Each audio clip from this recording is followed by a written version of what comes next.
হাট থেকে চলে এসেছি আমরা ডাইরেক্ট বাড়ি, কারণ মাছগুলো রাখতে হবে। তো ফাইটার মাছের যে জায়গাটা ছিল তার মধ্যে এত কিছু ছিল, এটাকে আমি পরিষ্কার করে নিয়েছি। এবার জল দিব, জল দেওয়ার পর মাছগুলো ছাড়বো। কী কী মাছ কিনেছি দেখায়। এটা একটা লাল ফাইটার, দেখো কতটা সুন্দর লাগছে দেখতে ফাইটার মাছটাকে। এটা একটা কালো, মানে কালো না ঠিক, এটা একটু অন্যরকম কালার ছিল। এইটা হচ্ছে কালো, মানে দুটো একটু আলাদা আলাদা, এর ল্যাজটা একটু সাদা।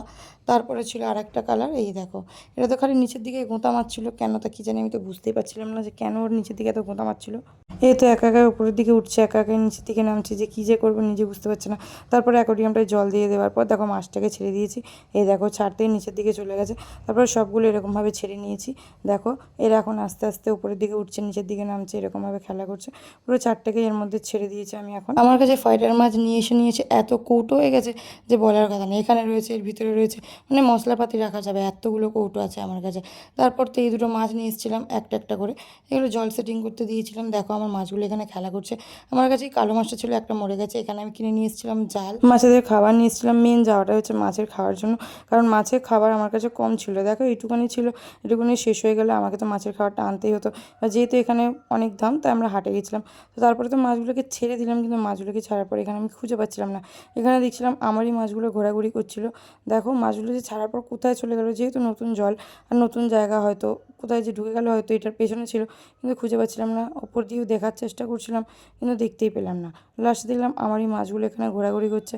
এই দেখো এই সেন্টে থাকা মাছটা ঘোরাঘুরি করছে। আর সব থেকে পছন্দের মাছ হচ্ছে আমার এইটা। এটাকে আমি মানে মিনিমাম তো 1 বছর বেশি হয়েছে যেটা রয়েছে আমার কাছে এখনও পর্যন্ত। ওই দুটোকে তো ছাড়ার পর দেখতে পাচ্ছিলাম না। তারপর দেখলাম এর একটু ভয় কাটিয়ে ওপর দিকে উঠে খেলা করছে। দেখো দুটো মাছ আলাদা, কালো না, মানে একটা কালো আর একটা নীল এরকম কিছু ছিল। এতগুলো মাছ নিয়ে এসেছিলাম, তারপরে তো এখনও পর্যন্ত আমি দেখতে পাচ্ছিলাম না। মাছগুলো ছাড়ার পর সব মাছ ছেড়ে দিয়েছি।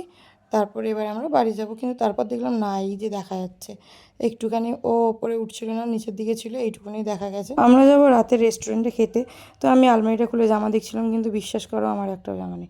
বুবুনকে বলছিলাম, বলছে আমার কাছে পয়সা নেই। অগত্যা কী আর করা যাবে। অনেক খোঁজাখুঁজির পরে এই লাল জামাটার এই কালো জামাটা নিয়ে নিয়েছিলাম। কী আর করবো, জামা তো কিনে দেবে না, তো এই দুটোই নিয়েছিলাম। তারপরে কিছু মেকআপের জিনিসও নিয়ে নিয়েছিলাম। তারপর আমরা বেরিয়ে গেছিলাম বাড়ি যাওয়ার উদ্দেশ্যে, মানে শ্বশুরবাড়ি যাওয়ার উদ্দেশ্যে।